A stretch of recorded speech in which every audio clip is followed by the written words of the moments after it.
کستاسو یادی نو ما تاسو ته د الله د پیغمبر صلی الله علیه وسلم د هجرت د مکې نه تر د مدینه منورې پورې اول جمعه واقعه او خبره شروع کړې وه. خو زمونږ طریقه کار دی چې مونږ داسې مسلسل لګیا نه یو، هغې کې چې څه متعلقه مضامین وي یا هغې کې څه شرعي نکات وي یا فواید فقهیه وي، په هغې باندې هم کله ناکله خبره کوو. نو د هغې وجې نه هغه واقعه کې چې کوم زمونږ د ژوند سره، زمونږ د ایمان سره، زمونږ د معاملاتو سره داسې اشیا راغلي چې هغه تړلې شوي اشیا وي، د هغې فایدې هم په ضمن ضمن د واقعو کې او په ضمن ضمن د دغه قصصو کې نه راوځي. ما تاسو ته دا ویلي چې د الله پیغمبر صلی الله علیه وسلم په غار ثور کې د کافرانو نه 3 ورځې پناه واغسته او 3 ورځې دغلته تحمل وکړه. د دې نه یو څو مسلې راووتې. یو مسله په مسلو کې نه دا راووته که چېرته کافر زورور وي یا کافر د قوت او د طاقت خاوند وي، نو ته د هغه نه پناه اخیستی شي، هجرت ته کولی شي او چل هم ورسره کولی شي او د ځان د حفاظت لپاره څه هیله بانه هم استعمالولی شي.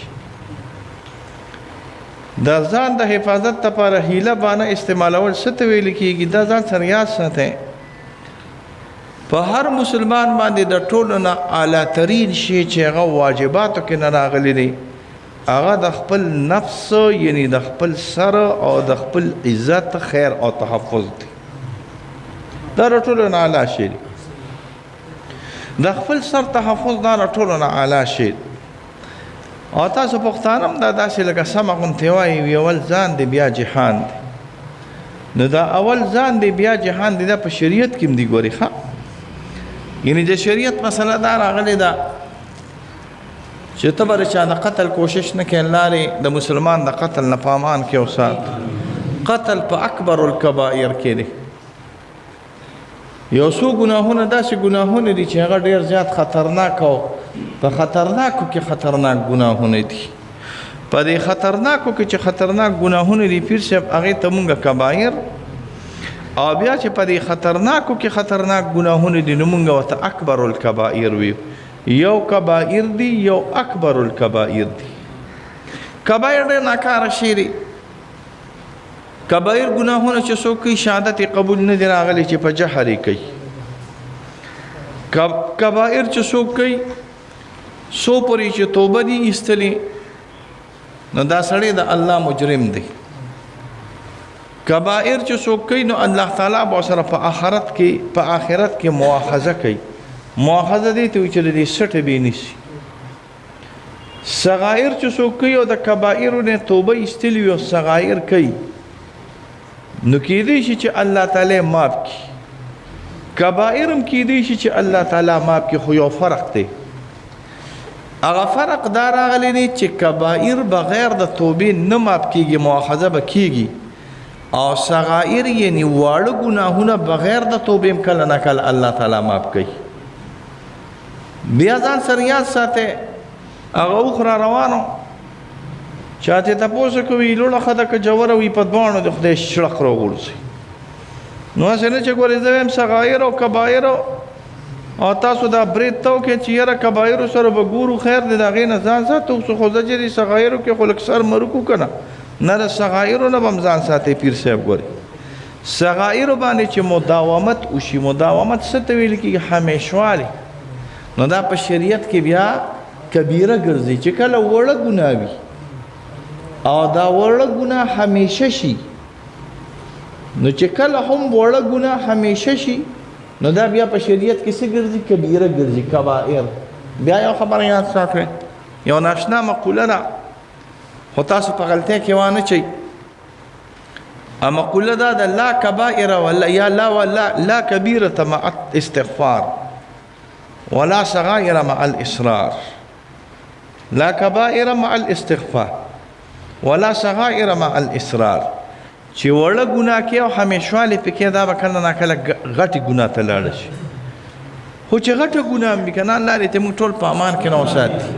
او د الله په دربار کې توبه وباسي نو دا الله تعالی انشاءالله معاف کوي دا انشاءالله زمانه طرف نه انشاءالله الله تعالی به معاف کوي اوس چې معاف کوي په هغه غټو ګناهونو کې یو ګناه د قتل ده د مسلمان د قتل اراده باندې کې ګوري مسلمان چې یو مسلمان قتل کی حدیث کې راځي د الله پیغمبر صلی الله علیه وسلم فرمایي چې کله مسلمان قتل کو نو دا کبائر دی او دې سره درې تعلق راغلي دي د یو مسلمان چې رو لګي دی یو مسلمان قتل کو نو تفسیر حازم لیکلي دي درې تعلق دي درې ګناهونه دي دا مې ته ویلي چاته یو ګناهدار چې د الله مجرم شوی دویمه ګناهدار چې د دې مقتول د وارثانو مجرم شوی او درېمه ګناهدار چې د دې میت او د دې مقتول هم مجرم چې کله بې ځایه مړیو شي نو په دې کې درې ګناهونه په درېو فساداتو کې انسان ورپروزي ښه یو دار چې د الله مجرم شوی ځکه د الله حکم دی مات کړی دی الله تا ته وی مسلمان مو وجنه او تا وجو نو د الله مجرم شوی بل دار د الله د مجرم سره د وارثانو مجرم شوی د مړي چې کوم وارثان دي د هغې مجرم شوی او دریم دار چې د مړي د وارثانو سره د مړي مجرمي نو درې کاره به کین علی به خلاصېږي یو خدای د الله کار به دی د توبې وي چې توبه دی وویستلو او ښه په اخلاص دی وویستلو او الله قبول کړو استغفار دی وي الله پاک پرې زما انشاءالله زما طرف الله پاک پرې د جهنم او د عذاب د قبر نه او د عذاب د آخرت نه په امان کې وساتي ځکه د الله حق په څه باندې معاف کېږي په توبه باندې او په استغفار باندې د اولیاء حق نه معاف کېږي یو 15 توبې وباسه خو د اولیاء حق نه معاف کېږي دا په څه سره معاف کېږي تاسو ته پښتانه دیت وایي یا چې سلو شي یا دیت اسې خو دې معاف کړي ورشه پر خپو کې ورته ورپو ده ویره دا غلطي مې کړې دې معاف مې کړه چې کله ورته په خپو کې ورپرېوتې او څه غلطي یې کړې او معاف یې کړې یا د تاوان واغېست یا د طوفان واغېست دا تاوان طوفان اخیستل جایز دي نو که د نه تاوان واغېسته طوفان یې دنه واغېسته جرګه راولګېده د سره باندې کېښودل یا فی سبیل الله معاف کړي د وارثانو حق معاف شوی دی اوس ته سره چا څه کار نشته قتل کوي به د نه حکومت په دې نه قتل کوي خو حاضر نه کوي یو د مړي حق دی چې ښه په اخلاص دی توبه وویستله او الله معاف کړي او ښه په اخلاص دی توبه وویستله وارثانو لرې دیت ورکړه بیا هم د مړي مجرمې نو مړی به د قیامت په ورځ کې نه نیسي په روایاتو کې نه راځي د دې ګریوان نه به دا قاتل را لګېدلی وي دا مقتول به را لګېدلی دا قاتل به د ګریوان نه نیولي وي راکاږي به د مقتول نه به دا وینې داسې ساسي دا یاد ساته دا په هغه وخت کې مقتولو چې دا مقتولو بې ګناه وي اوس زه هغې خبرې ته ځم اوس که مقتول ګناهګار وي نو بیا قاتل ته ګناه نشته دا مقتول چې ګناهګار وي او قاتل ته ګناه نه وي دا څه صورت راغلی دی زم اصل کې دې مسلې له راځي دا صورت راغلی دی حدیثو کې راځي څوک ته د عزت خال شو د عزت خال درې زنانو ته تاویږي را تاویږي ماشومانو ته تاویږي را تاویږي او ته پوهېږي چې دا سړی فسادي دی زنانه ته د لاس واچو الله دې په امان کې سره زمونږ وسات کور والے ته د لاس واچو لور ته د لاس واچو خور ته د لاس واچو مور ته د لاس واچو تا ولید چې لاس یې واچو دا نه چې ویلی دي چاوي نو دا یو نقطه ځان سره یاد ساته په چاوي باندې قتلونه نشته ګوري ښه چاوي نو چې تا په خپل سترګو لید یا ته زنانه شکایت وکړو او رښتیا شکایت وکړو یا ته زنانه شکایت وکړو څلور کسان د سره موجود د دې زنانه د سره نو چې کله یا زنانه ده چېرته پټي ته تللې وه الله دې په امان کې وساتي او چېرته سړي پې نه راغله بدکاري ورسره کوي دې زنانه سره که چېرته چاقو چاړه یا مشر وي ونیسه ورته سم درار پې وکړه خلاص یې کړه ته دې داسې کړي ته پر دې زنانو ته لاس اچوه په دغه وخت کې دې زنانه ته جایز دي چې دا کم کس ته چې دا قتل کې مړېږي زما په خبره پوهېږې یو دا چې تا ته پته لګي چې پلان کې سره لاره کې روان یې او بس پلان کې سره مشین دی ولینې ولې مې نو چې تا ته پته ولګي چې ولې مې نو مخکې کېدل خیر دی خو ګورې خو پښتنو زما د دې مسلې نه ګورې غلطه پیداوانه لې ګورې تاسو ډېر زیات بیکاره خلک یې پښتانه یادوم تاسو نه تاسو پنجابیان یې پښتانه ډېر زیات بیکاره خلک دي دا اوس د نیم پاکستان ته به زما صرف دا یو خبره دا یو داسې زیاتې را سره شروع دي چې کله ویم چې بس په وجد کې راځم اوسم د زړه د خلاصه خیرې ورته کوم خو نه شم کولی د زړه د خلاصه خیرې زما په خولې نه راځي نو کله نه کله اخوا به تې لر کي دې خوا به تې لر کي او کوم چې دا راویتوب خبره دغه به راولي مفتي صاحب دا ویلي یا کو د خدای روان کا لږ ته خو وګوره چې ما مخکې څه ویلي دي ما وروستو څه ویلي دي نو چې مخکې وروستو مې څه ویلي بیا خیر دی هغه راواله او مفتي صاحب دا ویلي دي نو هغه مخکې لر کي وروستو لر کي او بیا وایي مفتي صاحب دا ما تاسو ته ووي زما د دې خبرې نه اوس دا به هم تې لر کوي دغه منځ کې به یې راځي زما د دې خبرې نه غلط مطلب ګورې پښتون قوم وانهلي چې مفتي صاحب ویلي دي چې د دشمن وجل جایز دی جوسي صاحب ویلي دي چې چا سره په لاس کې ټوپک یو تا وجني نو بس په هغه باندې مخکې شو دا سر ولا روان که نه یقیني دا په هغه صورتونو کې دا په هغه مواقعو کې چې سړی متقي سړی وي سړی دیندار وي سړی بدماش نه وي او پوهېږي په ځان باندې چې دا سړی مې وجني بس مشرې راته ونیو ته پې مخکې شي شریعت کې تا ته دا جایز راغلی دي دا یو خبر شریعت کې دام جایز دی شریعت کې دام جایز دی چې ته پوهېږي چې سړی مې وجني وتښتېدې خیر دی تیخته په بعضو مواقعو کې نیمه بادري ګورئ هر وخت کې ده ګورئ تیخته د کافر نه سخته بده ده ګورئ کافر نه بده حدیث کې راځي رسول الله صلی الله علیه وسلم فرمایي سبع اکبر الکبایر دي اوه غټ ګناهونه دي په هغه اوه غټو ګناهونو کې التولی یوم الزحف منډه وهل په وخت هغه وخت کې چې هغه وخت د جنګ وخت یو بس ته دوه خپلې کې دوه پردی کې چې ماما لاړم ګورو سره به نه تختې به نه د کافر نه به نه تختې او ضرور نه دی چې د ترورو جګړو کې بابو صاحب که نه زما تا ته اجازه دي چې دوه خپلې کې دوه پردی کې وتښتې چې ضرور د سره جګړه راشي درواره د سره جګړه راشي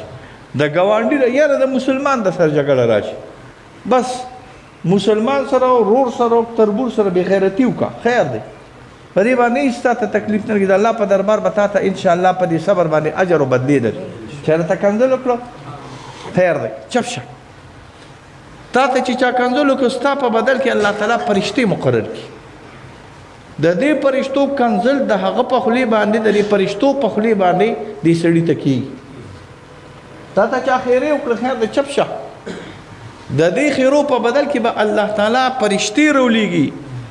او د دې خیرو بدل بستاره د علی رسول الله صلی الله علیه وسلم د ابوبکر صاحب سره ناستو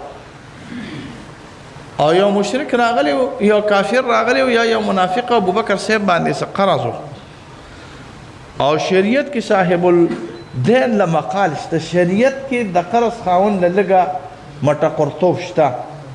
د الله په امام بخاری نقل کړی دی د الله په پیغمبر صلی الله علیه وسلم باندې یو سړي قرض حضور صلی الله علیه وسلم ته روس خولې و چې په پلان کې روز راشه بس چې راغې پیسې نه وي هغه د اواز اوچت کړ نو ته سوچ کوې چې اواز اوچت کړي نو ابوبکر صاحب ناست دی عمر صاحب ناست دی علي صاحب ناست دی عثمان صاحب ناست دی اواز اوچت کړي د سر بوله خلک دوه ځای کړي عمر صاحب ورپاسې لوي څه کې د الله د پیغمبر صلی الله علیه وسلم په مجلس کې بدې خبرې کې تورې راوویسته رسول الله صلی الله علیه وسلم اترک فإن لصاحب الحق مقال پرېږده څوک چې د چا چې حق یې د هغه دپاره خو دونه څه خبرې خیر دی که نه جایز راغلي دي که نه چې وشي نو ابوبکر صاحب داسې ناست و په چا به د چا پې پیسې وې هغه راغی بس سم خبرې وکړه سمې ناشولته خبرې وکړې بدې خبرې وکړې نو چې دې سړي کله کنځل کولو خیرې کولې نو د الله پیغمبر صلی الله علیه وسلم خندل ناګهانه ابوبکر صاحب راغی جواب یې وکړه خپل جواب یې وکړه چې خپل جواب یې کله وکړو نو د دې جواب سره رسول الله صلی الله علیه وسلم خندا بس کړه نو ابوبکر صاحب ته وایي یا رسول الله صلی الله علیه وسلم چې ما ته بدې خبرې کېدې نو تا خندل او چې ما یې جواب ورکړو نو تا خندا چپ کړه دا ولې وایي تا ته چې بدې خبرې کېدې او ته چپ ناست وې الله فرشتې رالېږلې وي یو دې خوا وه یو دې خوا وه دې خوا فرشتې او دې خوا فرشتې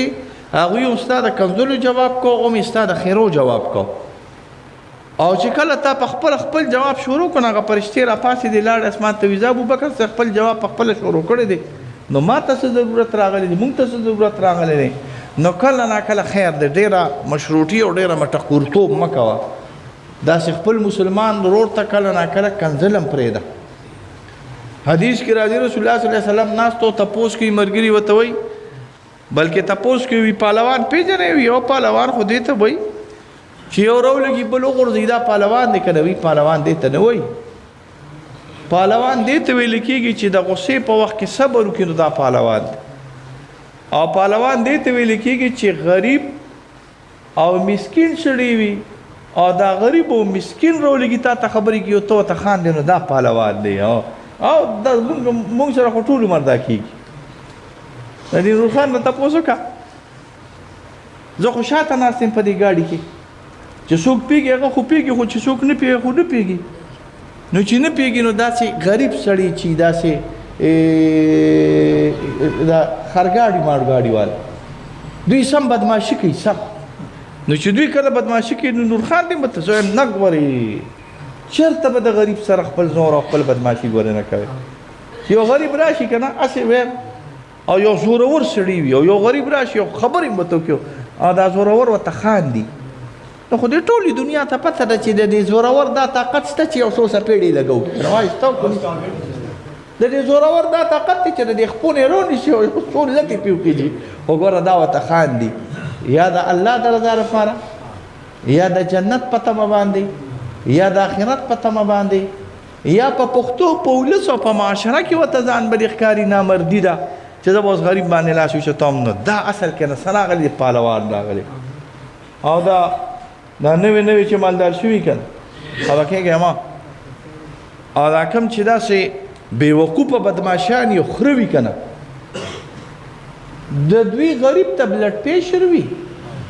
او چې کله مالدار والا مخې له ورشي نو هغې ته بیا جیجه کوي. ګورې غریب ته څه شي وي؟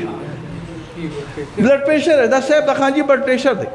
هلکه خبرې ورسره مه کوه. ګورې ښه خانجي بلډ پریشر کور دی ورشه، دا خانجي چې کله کېني د ډي جي صاحب سره نو لکه د ټپوس ناست دی، نو هغلته یې بلډ پریشر نه راځي، هغه ورته کنځل کوي. او چې دلته ما سره ناست دی غریب با سره ناست نو بلډ پریشر نه دی، چینجې دی پکې. په پوهېږئ که بلډ پریشر نه دی، کبر دی پکې. بلډ پریشر نه دی، د الله یره پکې نشته. بلډ پریشر نه دی، انسانیت پکې نشته. بلډ پریشر نه دی، ترحم پکې نشته. بلډ پریشر نه دی، د سترګو نه نه وتلی دی ځکه په غریب مسلمان باندې لاس اوچتوي. دا بلډ پریشر نه دی، ښه دا کبر دی. الله دې موږ د دې نه په امان کې وساتي. نه کله ناکله کافر ته به کله نه، مسلمان ته به کله ناکله میدان، کافر ته هم جایز دی، د دې خپل صورتونه دي. نو د الله پیغمبر صلی الله علیه وسلم کافر ته میدان پرېښو. ولې پرېښو؟ زورور وکړ. کفایت المفتی یو کتاب دی، هغې یو څو مسلې ذکر کړي دي. زمونږ دا طالبان نه دي، دا واړه دا چڼې دا د دویمې درجه او د درېیمې درجې دوی باندې دا شعور لګېدلي وي، جهاد لازم او جهاد لازم او جهاد لازم. مونږ پې خوشحاله یو، زه پې دا نه خوشحاله یم. زه د حکومت ته وایم کورم خدای روان نه کا، دا مجاهدین مه خرابوئ. بیا به تاسو د جهاد نوم علی په پاکستان کې، او څوک د جهاد نوم اغوستو والا به بیا په پاکستان کې نه راغلی. خو دوی ته هم لږ نصیحت کومه، دوی ته هم لږ نصیحت کومه. دوی ته څه نصیحت کومه؟ دوی ته دا نصیحت کوم چې جهاد ډېر ښه شی دی، خو الله پاک ته فلسطین ته په خیر باندې ورسوه. جهاد ډېر ښه شی دی، الله دې فلسطین ته ورسوه. جهاد ډېر ښه شی دی، الله تعالی دې د امریکې خلاف استعمال کړه. جهاد ډېر ښه شی دی، الله دې د جرمني او د فرانس خلاف استعمال کړه. جهاد ښه شی دی، الله دې د هندو خلاف استعمال کړه. خو په جهاد کې دوه قسمه راغلي، یو اقدامي جهاد او یو دفاعي جهاد. اقدامي جهاد دی ته وایي چې د مسلمان طاقت وي او مسلمان په زور کې وي او د مسلمان غلبه وي، نو دی به په 6 میاشتې کې یو کرت د کافر په وطن باندې ورځي حمله به کوي. نو ما په خبرو پوهېږئ؟ په شریعت کې په شپږ میاشتو کې او کال کې واجب دی چې چې کوم قوم تا سره معاهده ني ګوره دې نقطو ته زما سوچ کوئ چې معاهده یې که نه د یو دو قومونو معاهده راله نو بیا به معاهده نه ماته یکدم خو به بالکل ماته نه جواب ورته کوي چې تا په د دین دشمني شروع کړې ده او په اسلام د ظلم شروع کړې ده معاهده ماته چې د کوم قوم سره د مسلمانانو معاهده نه وي د کوم قوم سره د معاهده څه ته ویل کېږي په پاسپورټ تلل راتلل څه شي په پاسپورټ تلل راتلل د هغې استثناءات راغلي دي نو چې ستا د کوم قوم سره معاهده نه وي او خو په زور کې ګوره خو په زور کې لکه اسلامي خلافت قائم وي لکه د ترکانو نو په کال کې یو حمله دا واجبه ده چې په کافر کې او بیا کفایت المفتی د شامی او د بحر الرائق او د دې نه نقل کړي دي چې پیږي چې نه نقصان دی چې زه پې ورځم نو دبېږم بیا واجبه ده چې ته به د دې نه ځان ساتې زما په خبره پوهېږې چې کله تا ته پته لګي چې زه کمزور یم نو واجبه ده دا اقدامي جهاد یادوم څه اقدامي دې ته وي چې ته پې ورځې او چې کله جهاد دفاعي وي دې کې دا شرطونه ګورې نشته زما تحقیق دا دی ښه دې کې دا شرطونه نشته چې ضعف وي او ضعف نشته او کمزوري دی او کمزوري نه دی نه دفاعي جهاد په هر صورت کې واجب راغلی دی څه مې وي دفاعي جهاد په هر صورت کې واجب دی کافر چې په وطن باندې حمله وکړي اول به د هغه علاقې خلک که هغه کمزوري شي د هغې سره خواته علاقې خلک که هغه کمزوري شي د هغې سره خواته علاقې خلک چې هغه کمزوري شي د هغې سره خواته علاقې خلک هلومه د مشرق د تر مغربه پورې او د مغرب نه تر مشرقه پورې د شمال نه جنوبه پورې چې هغوی درته وي زموږ امداد له راشه دا بیا د واجباتو نه راغلې ده دې کې یو څو خبرې نور هم راغلي دي دې کې د حکومت اعلان هم شرط راغلی دی دا نقطې ځان سره یاد ساتئ ښه د حکومت اعلان په نفیر عامه کې نه شرط راغلی دی خو زما خپل تحقیق دا دی چې د حکومت اعلان په نفیر عامه کې اقدامي کې شرط دی ښه د حکومت اعلان په دفاعي کې شرط نه دی راغلی ځکه فقها زمونږ لیکي چې کله کافر وطن ته راغی حکومت اعلان کوي او حکومت اعلان نه کوي نو په ښځو او په نر او په ماشوم او په ورکوټي په ټولو باندې جهاد فرض کېږي په هغه وخت کې چې کافر د مسلمانانو په علاقه باندې حمله وکړي او علما قوي علما فتوا ورکړي دې نقطو ته سوچ کوئ ښه قوي علما څه ورکړي فتوا ورکړي نو حضور صلی الله علیه وسلم دغه وخت کې او رسول الله راغلی ضعیف خو دا ورته پته لګېده چې اول به یو الله به یو قوت او طاقت یو ورځ پیدا کړي نو په الحال کافر ته یو څو ورځې مهلت ورکړ او لاړه په غار سور کې 3 ورځې تېرې کړ حضرت قاسم نانوتي رحمه الله یو ډېر لوی بزرګ دی زموږ اکابرین دیوبند کې ډېر لوی سړی دی کله چې د 1857 جنګ ازادي وشوه سکولیان دوی ورته غدر وایي غدر څه غدر زموږ د یو غټې ګیرې والا په دې مشروطه علوم کې یو د غټې ګیرې والا سړی دی چې وی ګورې ته به وایې چېرې د مفتي صاحب نه مې دا بیعت نه وې کړې د هغه نه مې کړی وې او هغه دونه غټ مردار انسان دی چې زه تا ته وایم سنو میرے سر سید احمد خان ورته کور دی د سر سید احمد خان سره روان شو سر سید احمد خان کتاب لیکلی دی اسباب بغاوت هند څه خدای دې غرق کا کتاب ولیکا اسباب جهاد هند اسباب آزادی هند نو کتاب لیکلی دی جلیبی بس اسباب بغاوت هند د هندوستان یعنی د 1857 جنگ آزادی یاد د 1857 جنگ آزادی دا د عیسایانو خلاف و غداران رو لګیدل خانان نوابان وډیرګان چودریان د پنجاب غدینشینان درې ډلې مې یاد کړې حق پوي کوغه بکیږي خپشه کو خوشاله اعلان خوشا خانان نوابان چودریان اربابان د سین چودریان او د پنجاب غدینشینان هر غدینشینه بغیر د یو ځوان نه پیر پګاړو وته وي دیو ته پیر پګاړا وي پیر صدرالدین نو نشته ورته پیر صدرالدین بغیر د یو ځوان نه چې حضرت سواد سے بتوي نه کیږي بغیر د یو ځوان نه چې اډي سے بتوي بغیر د یو ځوان نه چې تورنګزو سے وتوي بغیر د یو ځوان نه چې فقیر ای پی وتوي ډېر خلکو ډېر دنیا وا هغه مولا مستان صاحب او که فقیر اپي صاحب او که الینګار فقیر صاحب او که سرتور مولا راغلی نور چې دا څه د غوړو زیړو الواګانو ولو که نه دا ټول په انګریزانو خرج شو صرف مجاهدین ودرېدل هغه هم د قادري مجاهدین ودرېدل او پیر صدرالدین صاحب د سین کې چې دا پیر پګاړه ورته وایي که نه د دوی نیکه یې ونیو حر ورته وایي د دوی نیکه یې ونیو پیر صدرالدین دا تاسو چې سین کې پیر پګاړه نوم اورېدلی دی د دې پیر پګاړه د ده نه مخکې چې کوم هغه مې او ټول یو شان راځي چې ورته ګوري یو ته به هغه پروسټیټ د پیر پګاړه مشر کوم صاحب چې راغلی پیر صدرالدین هغه یې نو هغه له پانسي ورکړه او دا کوم مخکې پیر پګاړه چې د ځان سره بوتلی و لندن ته او دی بیا ځان سره لوی کړی و لکه څنګه چې سیکانو له سلطنت ختم کو نو مهاراجا دلیپ سنګ ورته ویل کېږي هغه هم ځان سره بوته خبره مې به هر حال دا کوله په 1857 کې چې کله شکست شو نو اکابرین دیوبند د شاملی په میدان کې جهاد وکړ حضرت گنگوهی صاحب نانوتوی صاحب حافظ زامن شهید صاحب اخو شهید هم شو حافظ زامن صاحب